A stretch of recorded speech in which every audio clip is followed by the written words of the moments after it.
Hello everyone, this is PTW Animations and we are back with another video. And this is a video I have been teasing for a while, and that is an update on the state of PTW. And I'm not going to waste your time, I'm just going to come out and say it. PTW is going to return. That's right, ladies and gentlemen, it is coming back. Now, I can't really get into specifics about dates and when it will be coming back, but just know things have been filmed and PTW will be returning to YouTube very soon. But I figured today in this video I would just give a general update and storyline recap of PTW, and to do that we are going to be discussing and recapping our latest pay-per-view from a couple years ago, and that was PTW Wrestlemania 3. Wrestlemania 3 was probably one of the biggest shows I did for PTW, and it kicked off with a 6-man tag match. That 6-man tag saw the team of Cody Rhodes, Dolph Ziggler, and Dustin Rhodes taking on Randy Orton, Wade Barrett, and Drew McIntyre. Now, Cody Rhodes and Dolph Ziggler were a team going into this match, but Dustin Rhodes was revealed as a mystery third man on their team. Their opponents were Randy Orton, Wade Barrett, and Drew McIntyre, who make up the faction the Heenan family. Managed by Bobby Heenan, they are a group on the Blue Brand Breakdown, consisting of Randy Orton, Wade Barrett, Drew McIntyre, and Andrade. Now, this faction started with just Orton and Heenan before slowly adding more members like Andrade, Wade Barrett, and then shockingly Drew McIntyre, who was revealed to be joining the group when he turned on Cody Rhodes in the lead up to this match by giving him a Claymore kick and siding with the Heenan family. So there was some general animosity in the build to this match. Cody Rhodes had already had his issues with the Heenan family running roughshod on Breakdown, but then you add the idea of Drew McIntyre turning on Cody Rhodes to join the Heenan family and leaving him without a third man on his team, and it makes things even more interesting. Of course, when Cody Rhodes went to find a third man, he turned to his family, his brother Dustin Rhodes, to join him in this 6-man tag match. However, it was not enough for Cody's team to get the win. The Heenan family won this 6-man tag match. Drew McIntyre hit a Claymore kick on Cody Rhodes to pin him for the victory for the Heenan family. Now, in the coming episodes of PTW, we will see how the Heenan family continues to grow stronger and stronger over the Breakdown roster, and what Cody and his crew will try to do to respond to them. For our next match, it was a standard singles match between Samoa Joe and Kane. Now this rivalry was pretty new going into WrestleMania. Samoa Joe was the former PTW World Heavyweight Champion, but since losing that title, he has been on a journey to try and get back to the top. Meanwhile, Kane returned to PTW at the Royal Rumble and has been terrorizing Breakdown since then.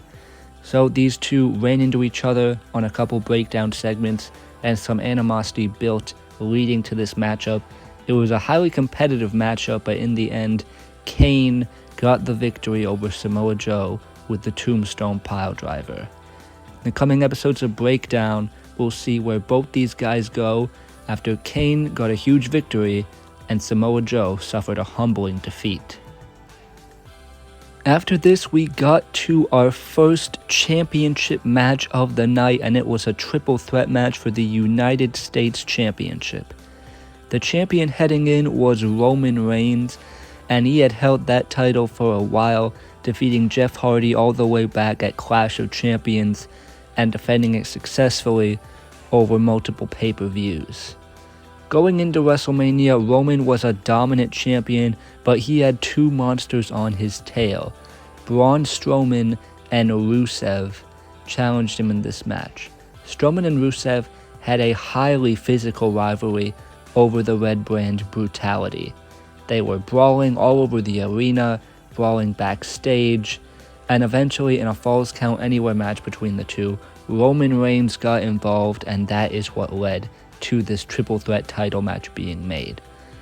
Now in this match, we crowned a new United States champion. Braun Strowman won the United States Championship from Roman Reigns. Now that Strowman is the new US champion, we'll see what his title reign brings to Brutality and how Roman Reigns and Rusev try to respond to this loss. Next, it was the Tag Team Championships on the line in a matchup between the champions, the Hardy Boys, and the challengers, the New Day. Now, the New Day earned this match by winning an 8-team tournament to become #1 contenders. But before that tournament started, the third member of their team, Big E, was injured, having his arm hurt by Buddy Murphy and Ty Dillinger. Still, even without Big E, Kofi Kingston and Xavier Woods powered through the tournament, dedicating each win to their fallen partner. And at WrestleMania, the New Day finally got over the hump and became tag team champions, defeating the Hardy Boys. After this match, the New Day showed respect to the Hardy Boys as the two teams shook hands, but that was not all that happened. Because after the match, the Revival came out to confront both teams. The Revival were former tag team champions and had a huge rivalry with the Hardy Boys in multiple pay-per-view matches. But that was not all, because after the Revival made an appearance, the Young Bucks made their debut in PTW, coming out to stare down with all of these teams. Now this paints a very tantalizing picture going forward for the tag team division in PTW. We already saw through the 8-team tournament how stacked this tag division was, but now with all these 4 teams staring each other down and the debut of the Young Bucks, it makes things even more interesting for the start of the New Day's championship reign. After this, we had the Money in the Bank ladder match. Now this match was between Seth Rollins, Finn Balor, and Keith Lee of Breakdown, and then Christian, Rey Mysterio, Sting, and John Cena of Brutality. This was an epic ladder match. Guys were flying all over the ring, getting thrown into ladders, going through ladders. Definitely a crazy Money in the Bank match, as you would expect from PTW. There were a lot of guys who looked like they might have a shot at winning the briefcase, but in the end, it was Breakdown's Seth Rollins who won the Money in the Bank ladder match. Now, we've seen other guys in the past, like Cody Rhodes and Cesaro, win Money in the Bank and use that briefcase to become champion. So now Seth Rollins has that Money in the Bank briefcase, but we'll see if he decides to cash it in. Then PTW crowned its first ever women's champion. This was a battle between Asuka and Britt Baker. Both women earned their way to this championship match by winning triple threat matches on Brutality and Breakdown. These two women qualified to battle to become the first ever PTW Women's Champion. In this match, we saw Britt Baker trying to run and hide from Asuka, but in the end, despite a competitive battle, it was not enough as Asuka defeated Britt Baker to become the first ever PTW Women's Champion. We'll see how her reign and the women's division in PTW picks up on the coming episodes. Next, it was our second triple threat match of the night, and this one was for the Intercontinental Championship. The champion Andrade defended against Rob Van Dam and Apollo Crews. Now, Rob Van Dam was the Intercontinental Champion heading into WrestleMania, and it looked like he was planning to defend the title against his friend Apollo Crews on the grandest stage. But on an episode of Breakdown, Andrade shocked everyone and defeated Rob Van Dam to win the Intercontinental Championship on that episode of Breakdown. So Andrade was the champion heading into WrestleMania, and that made this a triple threat match. Now for this match, Andrade is a part of the Heenan family, that faction on Breakdown with Randy Orton, Wade Barrett, and Drew McIntyre. So Bobby Heenan was in this corner for this matchup, and it was a highly anticipated, high-flying matchup. Throughout the match, we saw that Apollo and RVD's friendship was tested over winning that Intercontinental Championship, but in the end, it was Andrade who found the right spot to pick the bones to retain his Intercontinental Championship. So the Heenan family went 2-0 at WrestleMania, and with Andrade as their champion, we'll see how their power reigns over Breakdown. Meanwhile, we'll see how the friendship of RVD and Apollo is affected by this matchup. After this, we saw one of our craziest matches of the night. It was Tornado Tag No Holds Barred between the team of The Rock, Kevin Owens, and Jon Moxley versus Triple H, AJ Styles, and Sami Zayn. Now, The Rock was the general manager of Brutality and had been working with Kevin Owens and more recently Jon Moxley to try and maintain his power. Now, Triple H was on to The Rock from the start. Many thought he was crazy, but he was taken out and injured in an extreme match with Kevin Owens back at Armageddon. But in Triple H's absence, The Rock's corrupt power began to grow as he began to torment guys like Sami Zayn, forcing him to enter number 1 in the Royal Rumble match. And also, AJ Styles had his own issues as Jon Moxley attacked him all the way back at Supremacy Warfare and then again at the Royal Rumble. So there were a bunch of different rivalries and feuds going into this, but the main crux of it was that The Rock's job as Brutality general manager was on the line. If his team lost, The Rock would be fired, and if Triple H, AJ Styles, and Sami Zayn lost, they would all be fired from Brutality. In the end, Triple H, Sami Zayn, and AJ Styles got the win, meaning The Rock was fired as the Brutality general manager.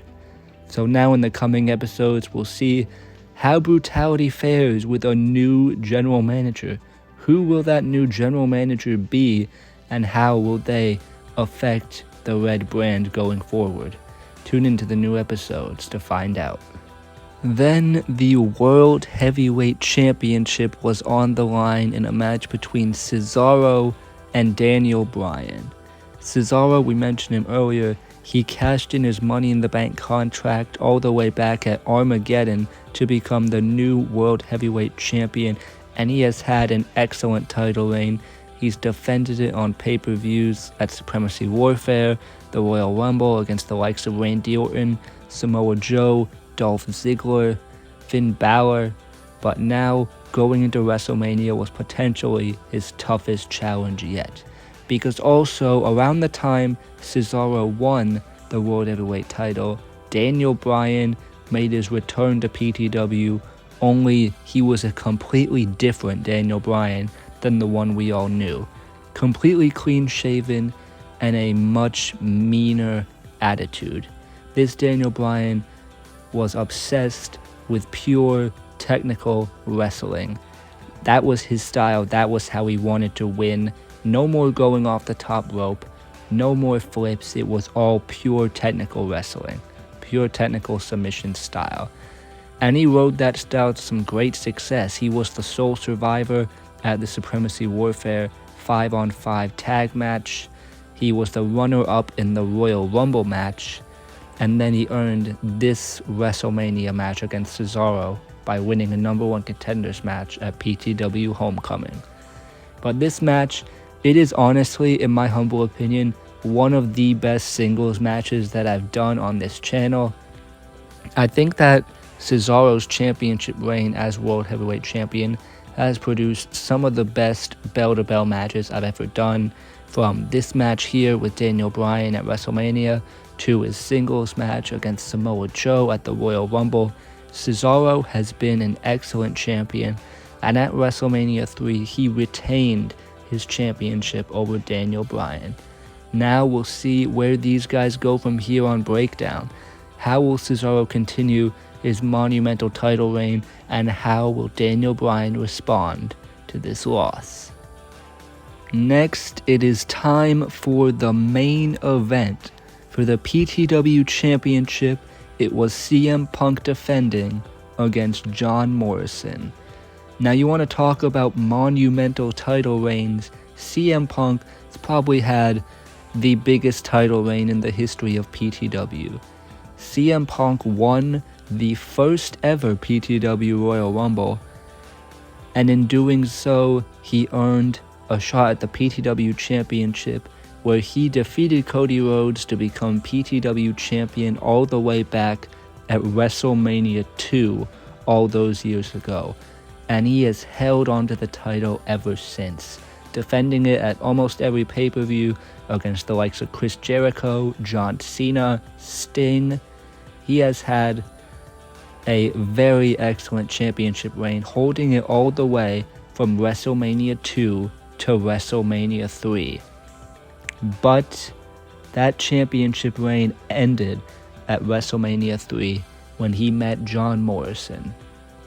Now, John Morrison has had a meteoric rise throughout PTW, and it's one I'm very proud of. When PTW first started, John Morrison was essentially not really doing anything.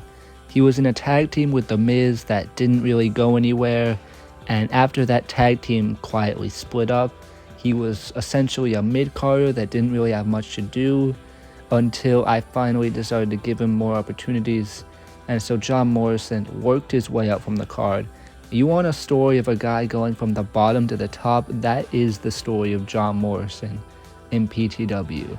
From a guy who couldn't even get on the match card to being in the Money in the Bank match at WrestleMania 2 to getting more and more singles credibility throughout the build to WrestleMania 3, John Morrison won the second ever PTW Royal Rumble match to earn this shot in the main event of WrestleMania 3, where he defeated CM Punk to win the PTW Championship.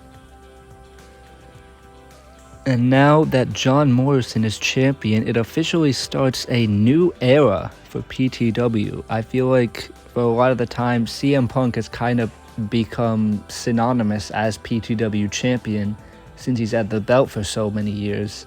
But now, John Morrison is the new champion, officially kickstarting a new era of PTW. We'll see how John Morrison's reign goes on Brutality, and how CM Punk responds to finally not having a championship around his waist after all that time. But ladies and gentlemen, that is it for this recap of PTW WrestleMania 3. I hope you all enjoyed it. If this is your first time hearing about WrestleMania 3, I highly recommend checking it out because I think it is one of the biggest and best shows I've ever done. And if you've already seen WrestleMania 3, hey, you can go watch it again if you want. I would not be against that, but also I hope you enjoyed this little refresher and recap of the pay-per-view and all the storylines going in PTW as we near our return. I am going to make more videos like this. I would like to make just updated videos going over the rosters for the two brands, Brutality and Breakdown, and then maybe other videos where I sort of like rank things about PTW. I don't know, like maybe I rank all the pay-per-views I've done, just in my opinion, or rank champions or stuff like that. Just more videos around the Fed other than actual episodes, just to like space things out. Let me know what you guys think, but I hope you all enjoyed the video, and I hope you all are excited for the comeback of PTW.